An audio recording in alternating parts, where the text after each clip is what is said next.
Good evening and welcome to the Wednesday, March 18th Town of Penfield Town Board Work Session. I will now call the meeting to order.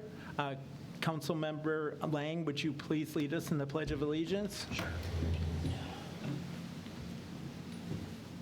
I pledge allegiance to the flag of the United States of America and to the republic for which it stands, one nation, under God, indivisible, with liberty and justice for all.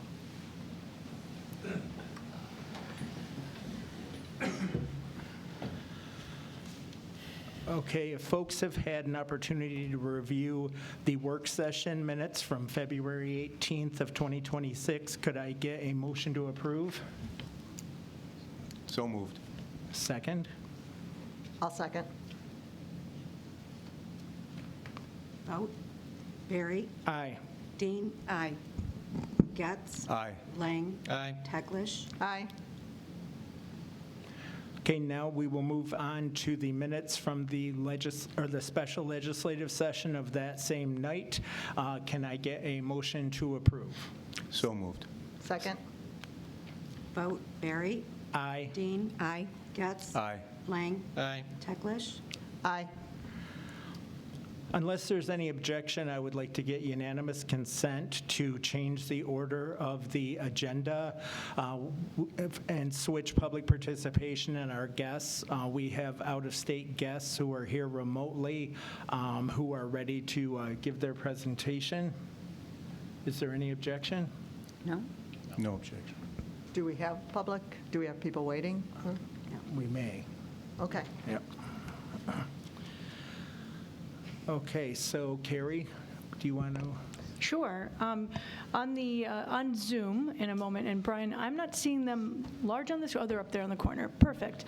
We've got Eric and Eric, so easy to remember both of their names, from RKG, and they're here to present an overview of the housing market assessment portion of the study that's been completed to date. And so without any further ado, I would pass it over to one of the Erics. I'm not sure which one is going to be taking the lead.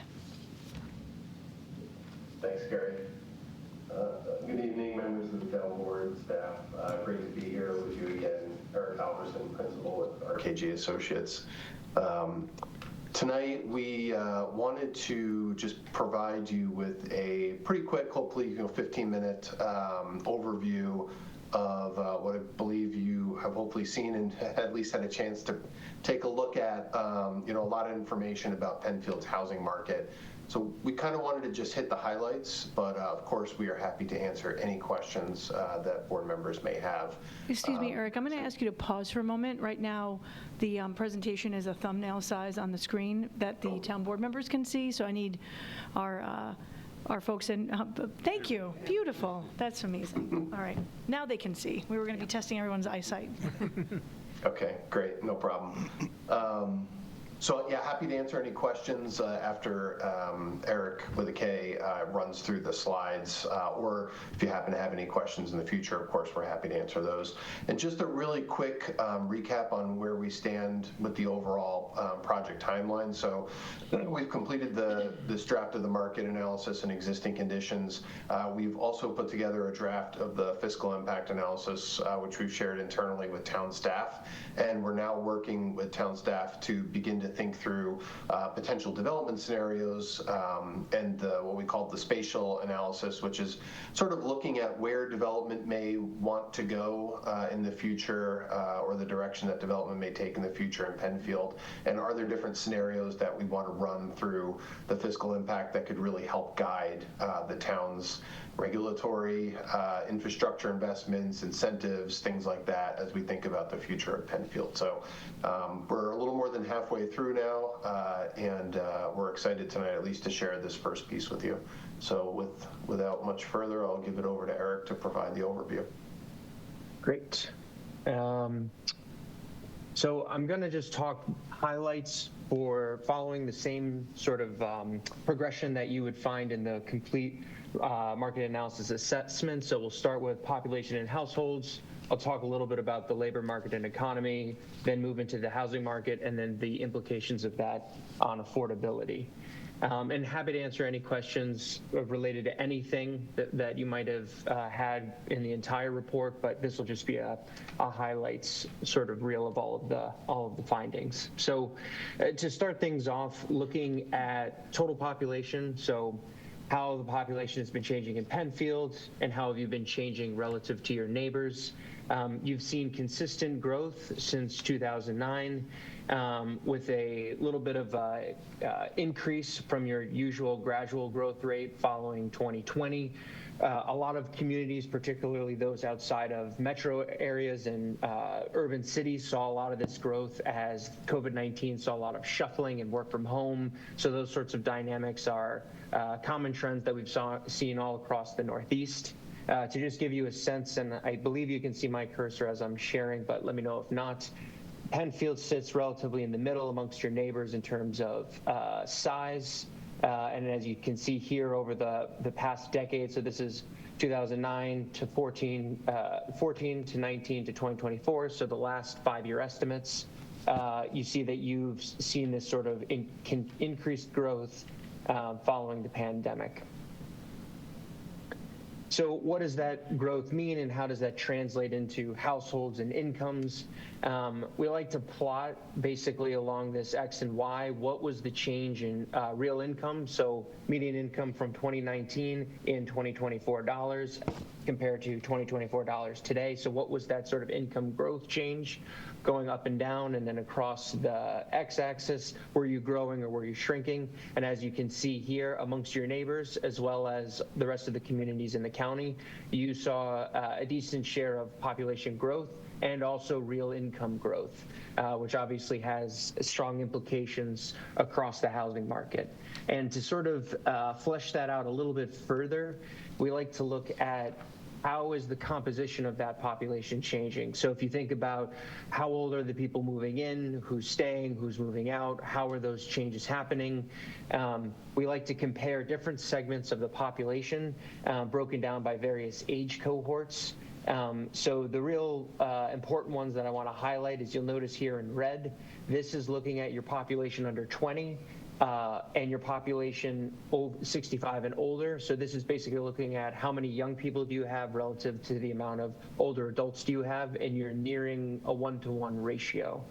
And then similarly, if you look at on this yellow line, this is looking at prime working age, so people in peak career, family formation relative to the number of children in the community. That's staying around level since 2010. So you're seeing that sort of further segmentation of continued sort of stable population of children and prime working age, but then that increase in older adults, which shifts that ratio up. So just an interesting thing to consider. And as we talk about housing types, how that shapes the different types of demand that we see in the housing market. And to put just a little more color to this, on the left here, the census has this interesting survey question where they ask, when did you move into the current place that you live? And are you a renter or are you an owner? And so you can see here, this is looking at, for all of the residents in Penfield, are you an owner or renter, and when did you move into the house that you live in? And as you can see on the owner side, not surprising, in a lot of communities, typically owners have been living in the community longer than renters, but you'll see here that there's a lot of owners that were pre-2010, but then a lot who moved in from 2010 to 2019, and then right after the pandemic, further increases. But as you can see here, increases as well in renters. Often this is highly contingent on you add a new rental development, you'll see a big bump in that, and that's just because you added new development and renters tend to be more mobile, so you see more of that. And to sort of then think about that in terms of household sizes. So we talked about age, when people are moving in and out. To look at that in terms of families and non-families. Again, for non-families, 2, 3, 4, that's just people who are unrelated living in the same unit. This could just be something like roommates. And then family, obviously fairly self-explanatory, but as you can see here, you've seen growth in the 4-person family, a little bit of a decline in the 2-person, and then this sort of predominant non-family is 1 person. And again, this can be changes related to children moving out of the house. This could also be older adults losing a spouse. This could also be renters living alone, moving into a 1-bed. So those are typically the big drivers that we see across these different segments. So to transition into the labor market and how that translates into jobs, the census also has a very useful data set that looks at origin and destination of workers. So the same sort of survey tools that we use to look at the data in the section I just walked through.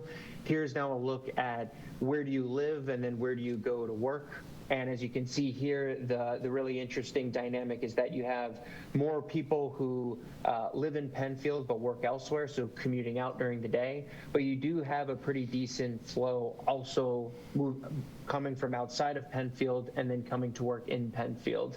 But you have a fairly low amount of those who live and work in Penfield. And so this is an interesting dynamic, and as I'm sure is unsurprising to all of you, the big flows in and out that you see is from Rochester and other neighboring communities. And to bring that a little more graphically, this is looking at that same data that we looked at here. So if we're looking at the yellow arrow now, and then looking at how that looks on a map, these points are representing the number of people originating from that place at which they live, commuting into Penfield, and as you can see, lots in Webster, and then a lot in the Rochester area. And then on the flip side of that, those living in Penfield commuting outwards, as you can see, a lot going to Webster, and then a lot going to Rochester.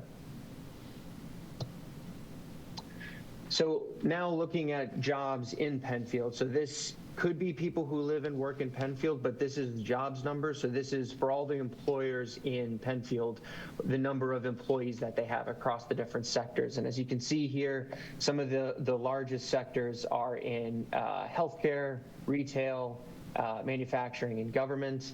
And, you know, if you've opened the Wall Street Journal at all recently, really not a lot of jobs are being added. The only real growth that we're seeing is in healthcare. And so, as you can see here, that's pretty much reflective here. And this is not just something unique to Penfield. This is something that's happening more broadly in Monroe County as well as nationally. The number of jobs being added has slowed since a few years prior. So really the driver in employment growth has been healthcare. And right after the pandemic, a lot of it was in professional science and technical services, but those have seen a little bit of a decline in recent quarters, hence why you see the little drop down there. And I'll just mention here as well, if you go to the last section of the affordability chapter in the full market assessment, the implications of what each of these industries, what you earn on average, we translate that into what you can theoretically afford. I will speak about that a little bit more later on, but just to sort of flag this for those who read through the report, that's how it relates to this section. So to speak a little bit about the housing market, we'll first start talking about single family. So it's just some really high level facts and figures from the single family side of things. The figures are looking at here. This is Redfin sales data. It's similar to Zillow and some of the other sales data that you might be familiar with for single family home sales. A lot of this is also overlapping with the MLS data that you would find if you were to speak with a local broker. And really the telling sort of trend here, as you can see, the median sale price in Penfield is far above both the Rochester metro area as well as Monroe County. And heavily influencing that sort of appreciation in price is both the growth in the demand, and then as you can see here, this is showing the standing inventory across months over the same periods that you're seeing these sales. And as you can see, as these sales start to creep up and climb, particularly jumping after the pandemic, you can see here they really start to taper off, going from a standing inventory above 100 to now down here well below 50, which is where you really start to see some of these price appreciation going on. And then to sort of flip and look at the multifamily side of things, Oh, okay, sorry, there's an echo on my end. I thought someone was talking. On the multifamily side of things, this figure shows a lot of things, but really the thing that I want to highlight is what these arrows are pointing to. So as you can see across the x-axis here, we're looking at the net absorption, meaning people moving in or out of apartments, as well as in the red, the number of apartments being delivered to the market. And as you can see here, every time units are added to the market, the vacancy rate will climb up, but then abruptly over the next few quarters start to drop down. And then this trend, as you can see, the path at which this absorption occurs has shortened as you're going down. This lengthened, but this was quite a few units added to the market. So as you can see, as new development is added, it is absorbed fairly quickly. And again, this is something that's not uncommon. We see this across a lot of markets, and this is really reflecting the high demand for rental units and the fairly quick take-up as new units are added to the market. And that's why you see a lot of rent appreciation, coupled with the fact that rising costs for construction, operations, those things are also contributing to those growths in rent. And to just break that down in context in terms of pricing, here's a look within the submarket of what the going rates for asking rents are across the different bedroom sizes, and then looking at the inventory broadly in the submarket. So this is Penfield and then a few neighboring communities. What's the majority share of inventory? And it falls into that 1 and 2 bedroom size, which is where you see some of the most expensive rents for the majority share of units. So to sort of wrap that all together, talking a little bit about the population change, the households, the jobs that folks have, the changes in the jobs that are being added in the economy, and then looking at those pricing dynamics, how does that translate into what is affordable and what do those dynamics look like? And so without doing any real analysis, just pulling straight from ACS estimates, this gives you a breakdown of how many households are cost burdened. So cost burden, for those of you who are unfamiliar, if you're spending more than 30% of your income on housing costs, you're technically considered cost burden. Granted, if you fall at 29%, 31%, one could argue, you know, that will all still feel like cost burdening, and also based on your own living choice. Some renters might say, I want a nicer unit and I'm okay spending more on housing because I'm not paying for a car or whatever their specific situation is. But broadly speaking, this is a useful way of looking at what does affordability look like. And as you can see here, there is a significant share of households, renter households that are spending 50% or more on housing costs. And then conversely, looking at the ownership side of things, how many households are spending 30% or more on their housing costs? Unsurprisingly, those with a mortgage will be spending more than those without a mortgage. As you can see here, this has been slowly declining. And to really tell more about why that trend has been occurring, I want to take a look at how real income has changed over the past 2 decades, because I think this really tells the story of why you continue to see high cost burdening on the renter side, but you've seen this slowly start to trend downwards. When we look at the median income in Penfield for owner-occupied households versus renter, we can see on a real income adjusted basis, median income has been growing. So for owner households, over the course of the years, costs have been coming down because their incomes have often been growing at a rate higher than the growth in costs. Whereas for renters, you can see it's remained relatively flat over that same period of time, meaning as costs continue to climb, that just means further cost burdening because they're not seeing the same growth in wages. And, you know, I will caveat this by saying that we're looking here at median incomes. Obviously, there's going to be a lot of variability depending on types of jobs, size of the household. So there's a lot of ways that you can segment this out further to speak to more specifics of different household types. But from a broader sort of stylized view, that's why you're sort of seeing the sort of bifurcation between owner and renter. And then the further sort of asterisk to this, because there's another layer to this story, is thinking about what does that actually mean in terms of the prices that you see in the market. So you see here the changes going on between owner and renter households in terms of their income. But then what if we compare that to asking rents over the same period, and what about over median sale prices over that same period? And so the way to think about this is, if we take the median income, take 30% of that, and then spread that out over 12 months, that is your theoretical rent that is affordable. Granted, obviously, a little above or less, it's a little bit of semantics, but for this sort of 30% cost burdening, we use that to get this sort of theoretical affordable rent, or your maximum affordable rent.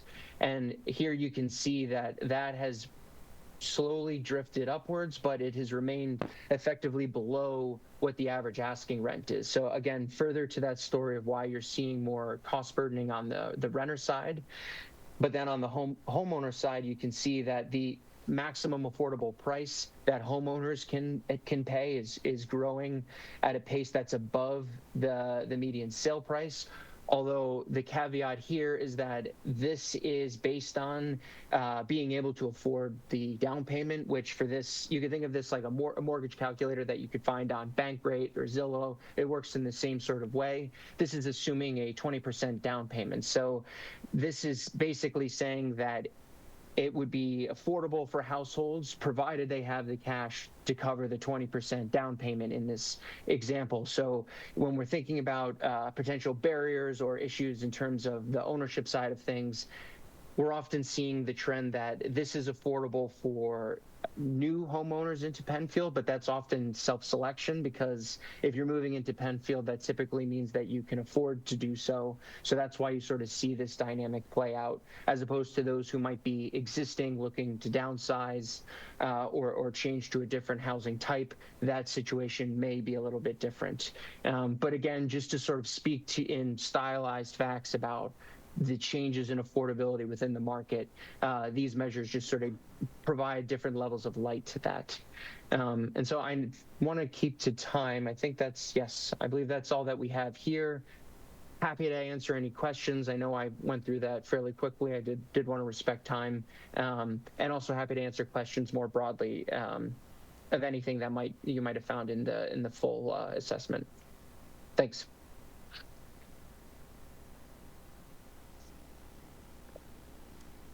One of my biggest questions, the analysis was deep. There was good data when we talked about housing for homes. But when we got into the section that was on multifamily homes, we left Penfield and went to a Southeast Rochester market, which left me wanting the details of Penfield, wanting the vacancy rates, wanting to understand what does that mean in Penfield. We know we have a lot of apartments going up. We have 70 to 150 units planned in just one development alone. So I missed that in your report. I don't know if that's something that you can drill down for us, but it's hard to think in future terms of what are we going to need, how do we get there, if we're looking at a bigger region when it comes to multifamily, especially when you went in to say that our renters are bearing the cost, the burden. They're out of market, they're living kind of beyond their means. So can you explain how do we get that data specific to Penfield? Yeah, so the reason why we use the submarket is because one of the constraints of the data source CoStar, which is the pretty much gold standard for commercial real estate data, the limitation there is you only have the information for the properties that they track. So if you have older properties that might not have changed hands in years or made any sort of transactions, it might not get picked up in their data. And so to get an accurate sense of pricing in the market, you use a little bit of a broader region, so you have a larger sample size, and that market region is defined by CoStar based on the transaction activity that's going on from a geographical sense. We do have a number of properties, though, that are at the Penfield level. So we're happy to provide that as additional data. That's no issue. I just want to caveat that it's just a little bit of a limited sample size. So some properties are not tracked in that, but we can absolutely include the data that is available, recognizing that. Thank you. So would you have CoStar data for new construction, or is that just when existing property transfers? Because there's a lot Yes. Yeah, go ahead. Sure. So if for new construction, it will just have basically whatever has been permitted, whatever information there is on the development specifics of that new construction, until those units go up on the market and start getting rented, start getting marketed. You won't have that data, but once they are, then you will have that data. So it just depends how new something's coming online or not.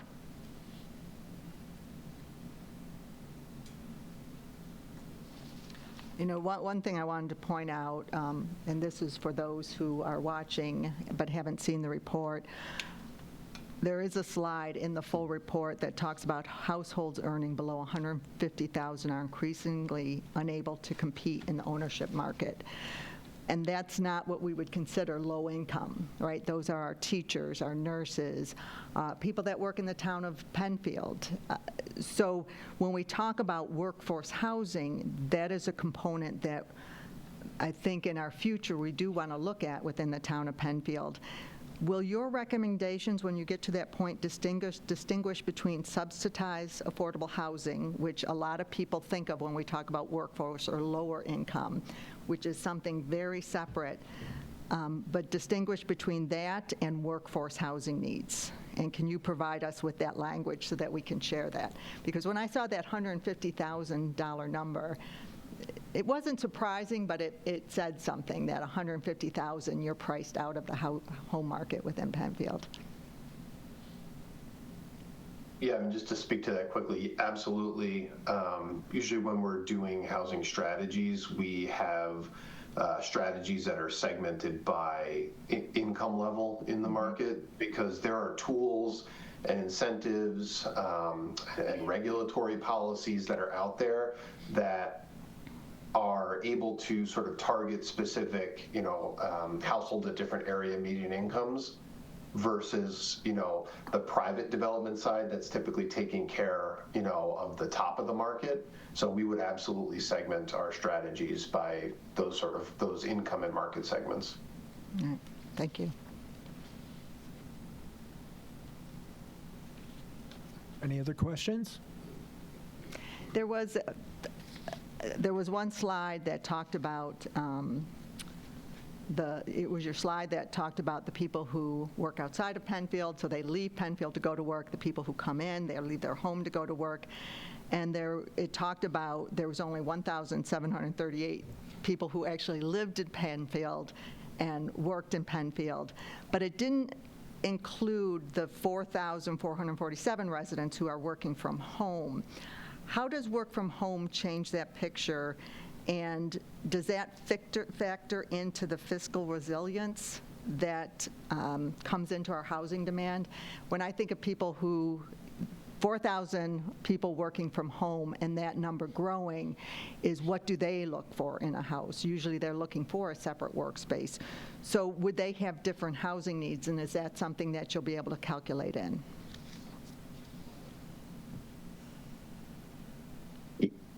Eric, do you want to go, or? Go ahead, and I can, go ahead.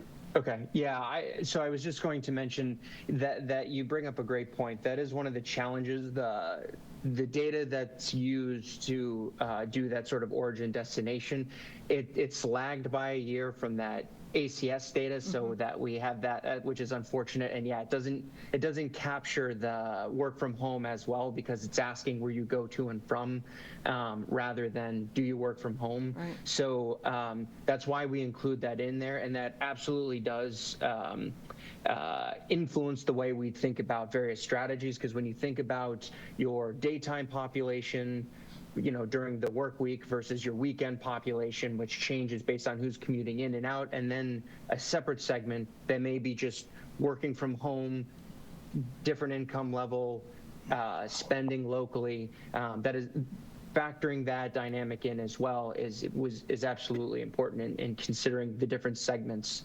that we would look at from incentives, prioritization of development, and fiscal impact. But I'll leave it to Eric to add anything on that point. Yeah, just quickly, I was going to say from other projects that we've worked on where work from home has grown fairly substantially, we've done some interviews with developers, both probably more so on the rental side, where they were saying we're building in maybe a cutout inside of a unit there that someone could put a desk and a computer, or people are really looking for a second bedroom or a den. Or even more commonly, where we are here in the Boston area, they're sort of amenitizing the first floor of buildings with like private workspaces, or so almost, I hate to use the term co-working, but sort of co-working type spaces in the building itself. So we have been seeing that, not on the owner-occupied side, in our discussions with realtors and various projects, they're too saying, they need, they want to turn a bedroom into an office, or they want to turn a basement into an office because of the whole work from home dynamic, which means you may need a little bit of square footage, or for a new build, the architect may be just getting more creative with how they allocate space. So it's definitely having an impact, I think, on how we are building and marketing, homes and units that are coming on market. Right. And I do want to say, I'm kind of sad that we didn't get to go into this in detail, because it is a very good report. I have to thank you for it. If you give me something like this to read, I'll get a little nerdy and I'll dig into it, admittedly, but it was all very good. I do look forward to seeing the numbers, whatever we can get specifically to multifamily in Penfield, anything at all, just because the messages within the report were so strong, and so I do want to see that data. I did also think it was very interesting. There was one slide that talked about we're paying more for the same space. It's not as if we're getting bigger homes, bigger lot sizes. It's just that price per square foot has gone up so much. And that put a constraint on the workforce once again, that first-time home buyer. But thank you. I greatly appreciate this. To your point on the multifamily drill down, is there a way that we can drill down on the data, especially for the new units coming online, to see if they're actually units that are rentable for all ages, or if they're specifically 55 and older? Because I know that a number of the new units, when I look at your net absorption graph, those generally during those time periods were 55 and older, so it wasn't necessarily units open to the entire community. It was a very segmented form of the population. So I'm curious if, when you look at that data to drill it down, if we can maybe get that information as well, because I think that would be helpful in showing the full picture of what we're building here. Good point. Yeah, absolutely. We have that data all included, so we can just sort of segment that out so you can see. So let me just make note of that as well. And for the public at home, we did not put this up on the projects of community interest because we wanted the town board to receive the information and be the recipient of this presentation. But in the next day or so, it will be listed there as well for folks to be able to review what you've all seen. We didn't want to steal their thunder. And it's draft. It was draft when you gave it to us too. So, thank you. Any other questions or comments? No, thank you. Well, thank you so much for doing this presentation. We look forward to what further information there'll be in the future. Yeah, looking forward to it. Yeah. Carrie, did you have anything else you wanted to add, or are we good? Nope, I'll let them go so they can All right. enjoy Wednesday evening. Thank you, and have a great evening, gentlemen. Thank you. Bye. Thanks. You too. Bye. I had like 30 more questions. I have to admit. A lot of stuff, a lot of data in there. that Yes. we worked through. No, it's very good. Okay, great. All right, so now we will move on to public participation. Do we have anyone who wanted to speak this evening? Tim?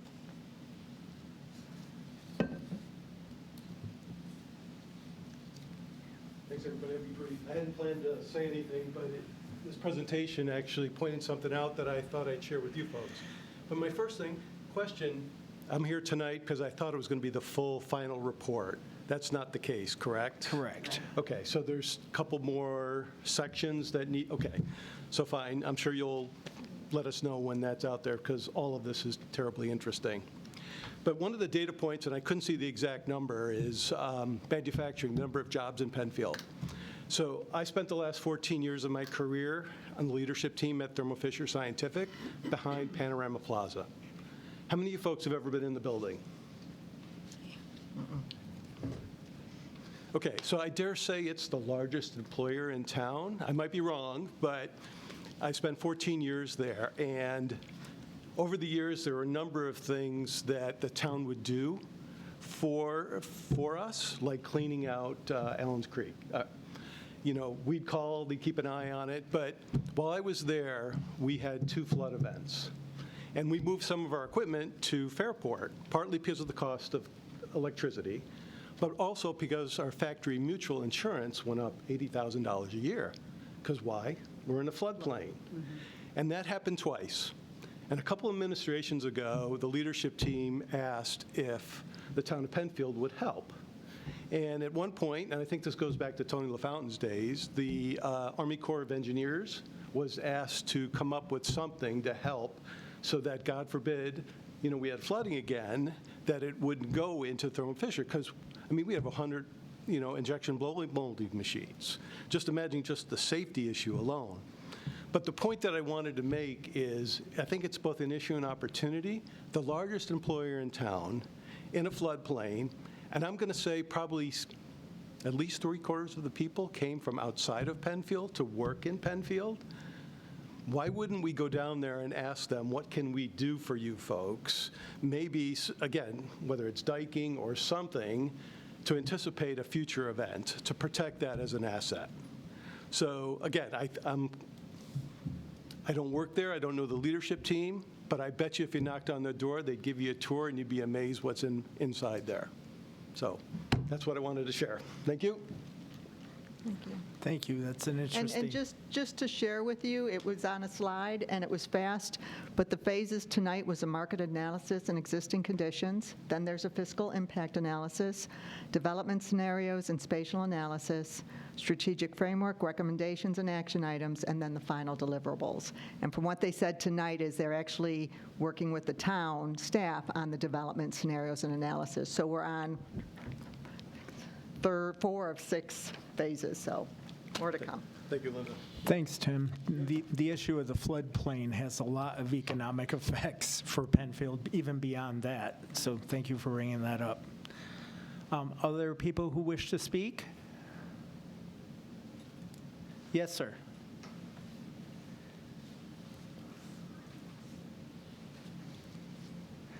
And could you give your name and address, sir, please?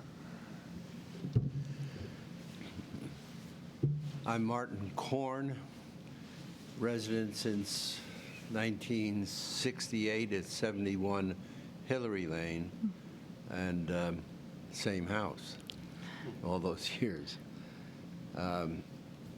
So this is perhaps off topic somewhat, but it's something of concern to me and to Color Penfield Green. We're talking about housing, building houses, remodeling, renovating homes for various purposes and various populations. So among other things, I'm just wondering if the town, and out of my ignorance, and I would like to be informed, and perhaps others would like to know also, whether there are any regulations or encouragements or inducements to build housing with renewable energy sources, non-fossil fuel, and whether that's been a high-level consideration, because going forward, I think we all need to be looking at that seriously. It's certainly part of the larger discussions that we've had in that area, and I know it's ongoing. But this is one area of application which has considerable penetration to defossilizing, if you will, our energy sources, which we all need to pay attention to in the world we're in and moving into. So is there information regarding that that I'm unaware of? I think perhaps staff could speak best to that. I will say that we do have a renewable energy section of our zoning code that generally speaks to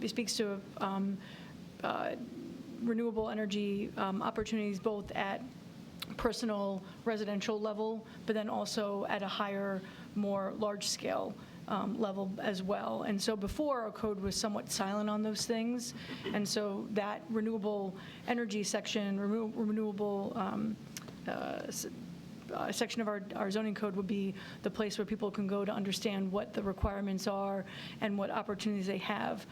I will say that for the residential applications, it is a streamlined review process. We try to limit how cumbersome it is so that it's more of a building permit whenever that's possible versus having to come for board approval. So we did try to make those types of renewable energy applications at a residential level for single family more accessible. And I think certainly it's something that's encouraged, and allowed for now very specifically in our town code, whereas before the code was silent. And I think, Mark, I'm looking at you to see if I'm missing anything. Yeah, I think also the climate action plan is just getting started now, so I think that's something through the climate action plan that we'll look at more broadly, and that definitely would be under consideration. Given that you're at the cusp of this larger discussion, I would hope that serious consideration, and that's very encouraging what you said, would be given to stronger incentivations and encouragement and perhaps even regulation. As we all know, there was a bill that passed its law but is not being enacted at state level to have certain requirements depending on building height and so forth, to not approve housing with fossil fuel. And that's not happening right now. But perhaps we could be role models. Well, I think the other thing I'll mention is that the New York State Uniform Code, there's also guidance there, and I think other state agencies like NYSERDA offer incentives and rebates. There's also often tax incentives that happen both at the state and the federal level for certain sustainable practices and installations. So that's something that it's not necessarily a town benefit, but it's a benefit for individual property owners to look into.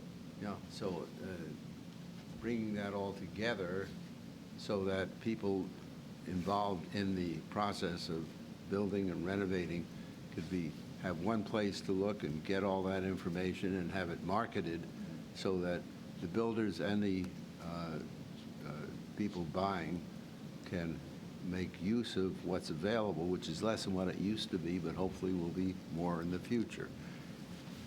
Thank you very much. Thank you. Thank you, sir.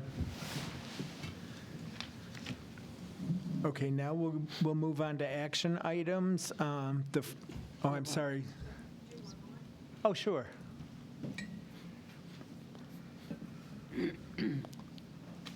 Hi, Fran McCarthy from 48 Coachman Drive. I think I've been here for 27 years plus.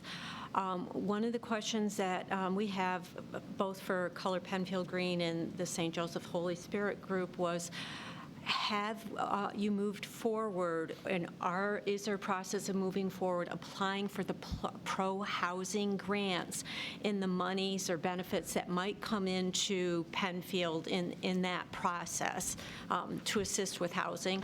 And was very pleased to hear in the study that missing middle. Having been an RN and knowing what it's like if you lose something or marriage ends or anything like that, you can't necessarily, you're probably going to have to pack your kids up and leave Penfield. And working at Penfield Hope as a volunteer, we see many people who are coming in requesting rent assistance while they're still trying to maintain their jobs or the process that they had. But thank you if you can mention on the pro-housing. Yes. We submitted a letter of intent this month to become a pro-housing community, so we are in the phase of gathering information to submit as part of that process, and we're looking forward to that. And, to speak to what else you said, one of the things we recognize is that we have a need for workforce housing. We also have a need for housing for seniors downsizing, and it was interesting that was mentioned in this study as well, because being out in the community, that is one of the things that's very often heard, is that seniors speak up and say, I want to stay in Penfield, but I can't afford to if I sell my home. So, does anyone else want to speak? All right, so we'll move on to action items, and the action items are going to be the follow-up on the local laws to amend the stop intersections at Brentwood and on Kenmont. And I'll turn it over to Mark Valentine. Thank you, Mr. Supervisor. So obviously, they had the public hearings last week, 2 weeks ago. Had some feedback from the public and some comments, questions about the shrubs that were in that location. I was hopeful by tonight I would have a survey showing where those shrubs are they in the right of way or not. Reached out to the survey company, they're working on it, so I'm hopeful that we'll have them we can roll it over to the next work session. So to give the board some more information is, are they in the right of way, are they on private property, whereabout, do they sit? So we focused on the Willowhurst and Brentwood intersection specifically, so having them do the survey on that and determine that. So as soon as we have that, we'll share that with the board and then continue the discussion. Subsequent to the last meeting, there was a gentleman, Mr. Alex Zonius, that was here. Have met with him and sat with him and looked at his thoughts on. He'd like to consider some additional stop signs, some additional locations and areas of concern he has. We will be, discussing that at a future transportation committee and, looking at that as well. So I just wanted to let the board know we did follow up on that. I was hoping to have the survey for tonight, but just the quick turnaround, wasn't able to have it for this evening. Thank you. So if there's anything else the board needed between now and next week, but probably just put as a held item or roll it over to the next work session. I don't know if it's a question or a statement, but as we reflected on kind of the comments that were made during that public input on this, one of them mentioned the fact that this shouldn't be used as a speed control device, and I don't remember that ever being the reason we were taking a look at this. So I am familiar with the manual that they quoted, and at no point did I think we were looking at this as a speed issue. This is a safety issue. Mm-hmm. So I think once we have that survey information, if it's in the right of way, we remove it. But I still, in my mind, I still believe that this is a necessity to control that intersection, knowing it personally and knowing it has caused issues over the years. But never have I thought we've discussed it as a speed issue, so I'm not sure how that came to be. That's not what transportation would recommend anyway. I mean, we look at that, we get requests at every corner of every section. Well, we just need to slow people down. We need to do, whatever to, that's not what stop signs are for. And if you put them in spots that aren't apparent or not needed, now you've created a more dangerous situation. You've got kids or other people that expect people to stop.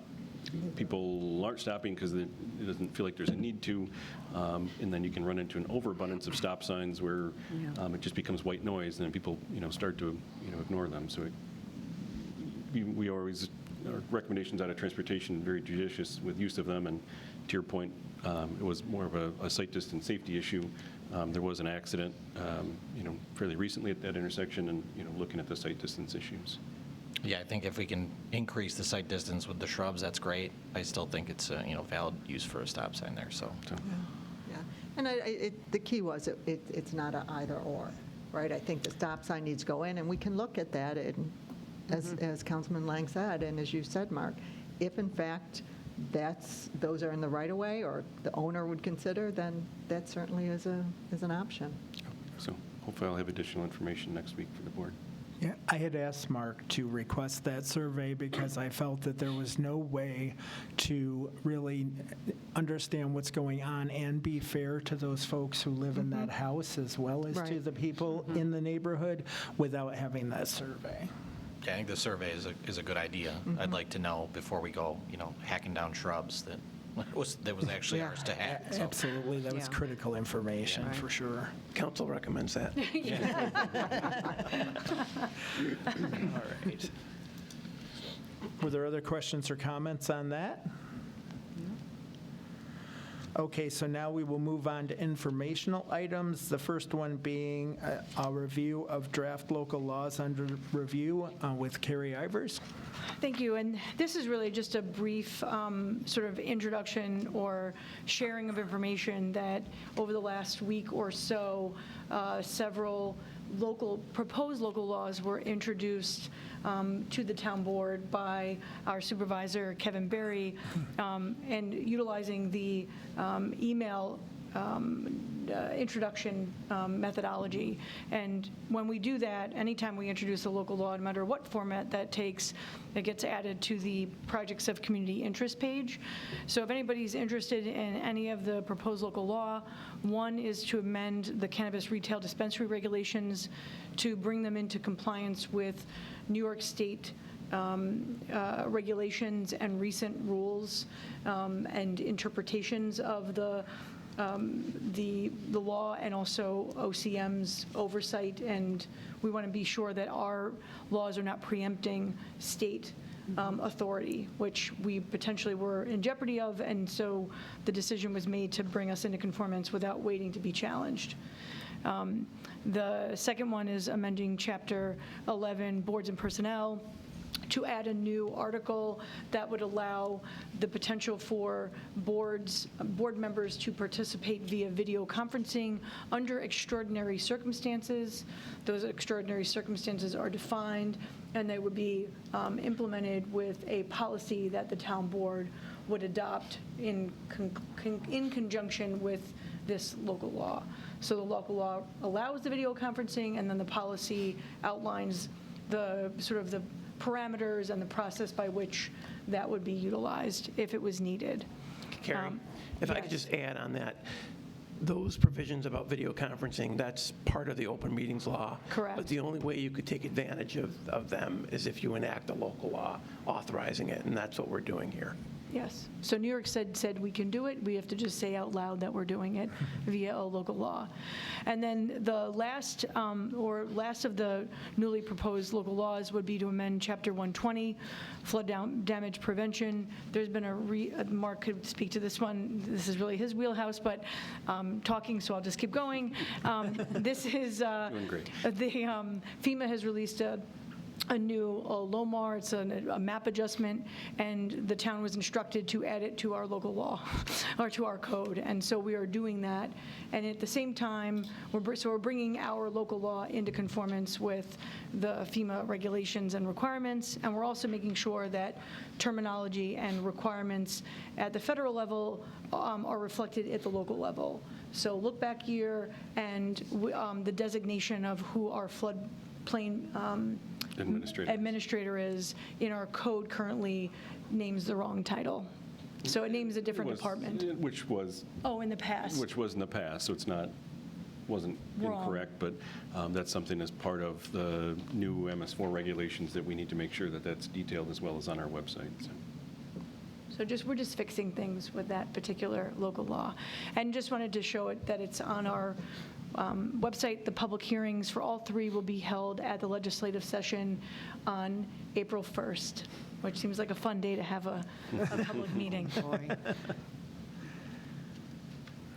right. Anything else regarding that? Okay, now we will have a town projects update. Oh, you kick off since I was chatting. Sure. So we've got the active transportation plan that's moving forward. They've been into the transportation committee to talk with them as they're working through that project. We'll have them in, similar as we had RKG tonight, to talk to the town board.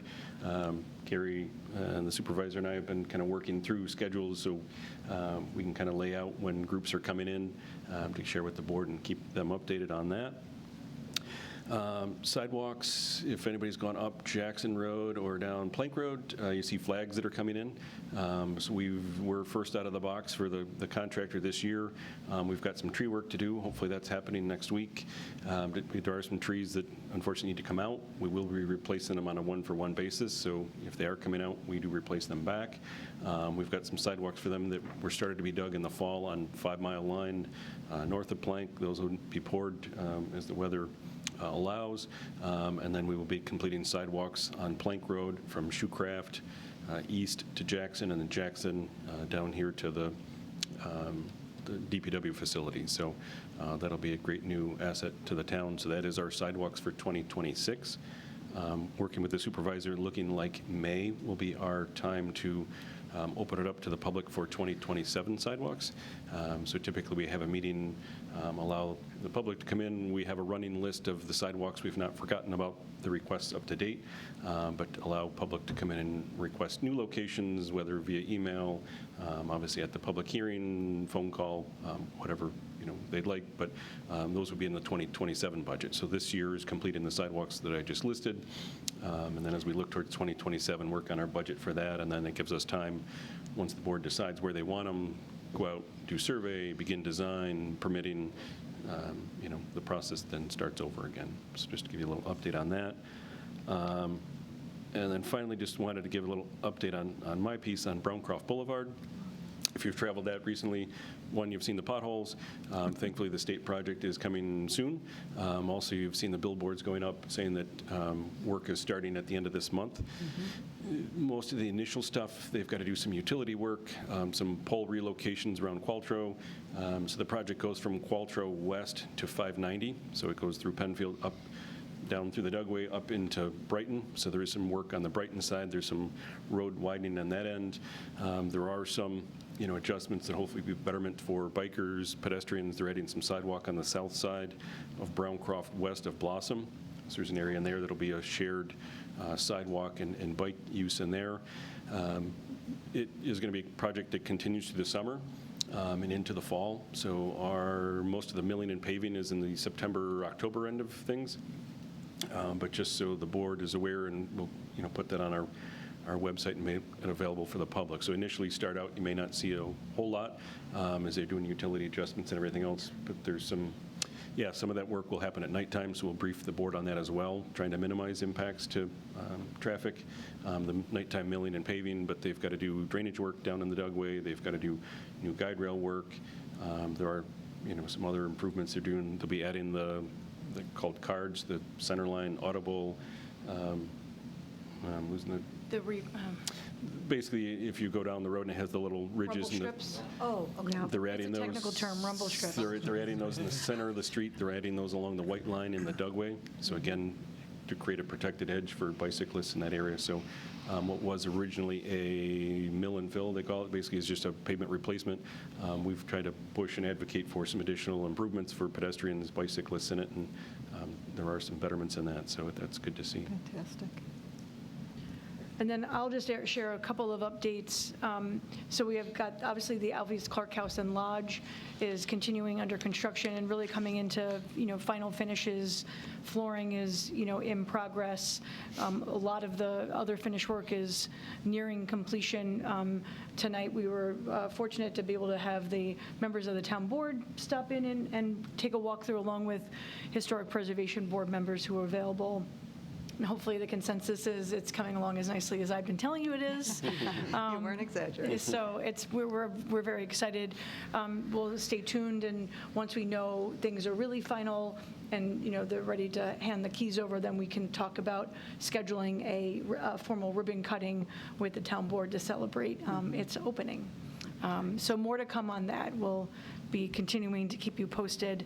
LaSalle's Landing bathroom, the initial testing for the helical piles has been completed. They were pretty happy with the results. We were pretty happy to hear they didn't need more than they thought.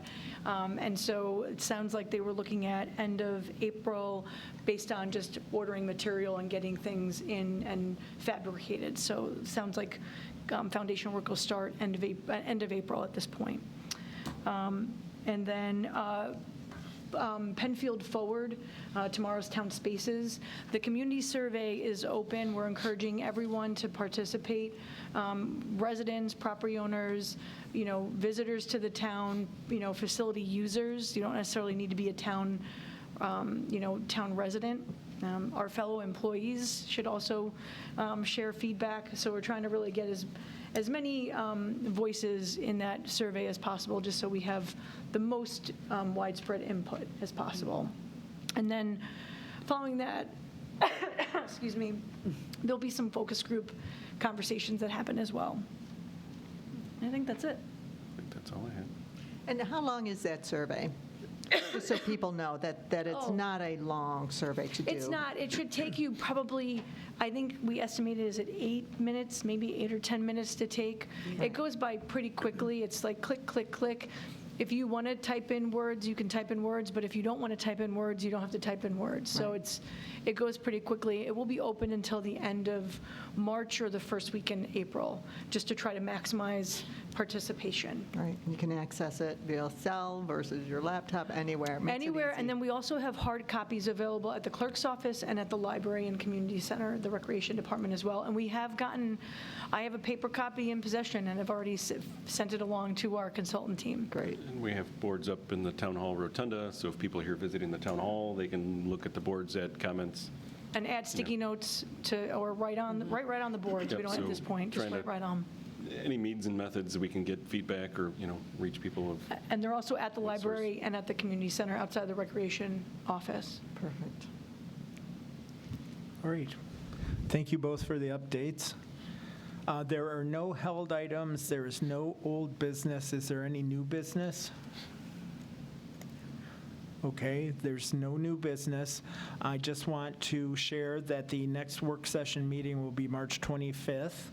And now I'm going to ask for a motion to go into executive session for the consideration of the proposed acquisition, sale, or lease of real property. So moved. Is there a second? Second.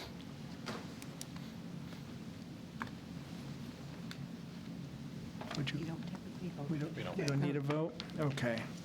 And we will record the time of adjournment for the clerk Yes. so that the staff do not have to stay throughout the rest of the meeting. All right, so we will now move into executive session.